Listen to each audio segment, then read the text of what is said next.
ராஜேஷ்குமார் நாவல் ஒளிந்தாலும் விடமாட்டேன் பார்ட் 3. நான் எதை பற்றி பேச போகிறேன்? உனக்கு ஏதாவது யூகம் இருக்கா தாமினி? தெரியல சார், யோசிச்சு பாரு. பெரிய இமைகளை மூடி சற்றே யோசித்தவள் அவரை கேட்டாள். க்ளூ தாங்க சார். நீங்கள் பேச போகிற விஷயம் பர்சனலா இல்லை அஃபீஷியலா? பர்சனல்னா உன்னோட யூகம் என்னவா இருக்கும்? அஃபீஷியல்னா என்னவா இருக்கும்? நீங்கள் ஏதாவது சொந்த படம் எடுக்கிற அபிப்பிராயத்தில் இருக்கீங்களா? என்னோட கால் ஷீட் புக் பண்ணுறதுக்காக கூப்பிட்டீங்களா? இல்லைம்மா, உன்னை அஃபீஷியல் விவகாரமாகத்தான் வரச் சொன்னேன். கலாச்சாரத்துறைக்காக அரசாங்கம் எடுக்க போகிற டாக்குமெண்ட்ரி படம் எதிலாவது நான் நடித்து தர விரும்புகிறீங்களா சார்? அதுவும் இல்லை. வேற எதையும் என்னால் யூகிக்க முடியல சார். என்ன விஷயம்னு நீங்களே சொல்லிடுங்க. திருச்சிற்றம்பலம் புன்னகையோடு ஆரம்பித்தார். தமிழக அரசின் சிறந்த நடிகைக்கான விருதை நீ வாங்கியிருக்கியா? இல்லை சார். என்னோட நடிப்பை பல பத்திரிகைகளும் பாராட்டித்தான் இருக்காங்க. எந்த பாத்திரம் கொடுத்தாலும் சிறப்பாக செய்வேன்னு என்னை பாராட்டாதவங்களே இல்லை.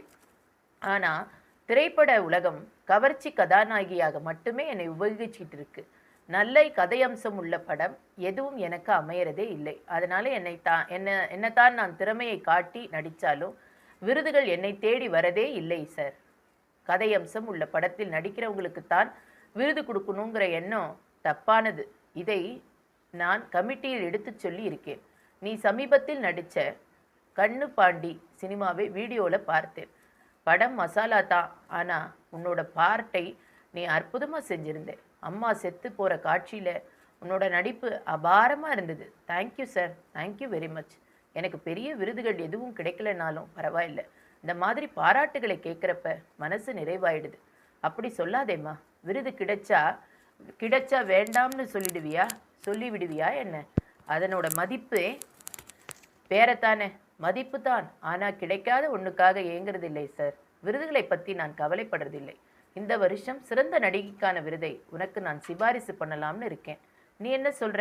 திருச்சிற்றம்பலம் சொல்ல திகைப்பில் குளித்த முகத்தோடு அவரை பார்த்தாள் தாமினி.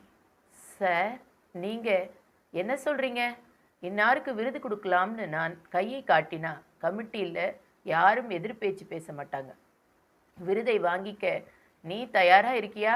உன்கிட்ட ஒரு வார்த்தை கேட்டுட்டு அப்புறமா உன்னை சிபாரிசு பண்ணலான்னு நினச்சேன்.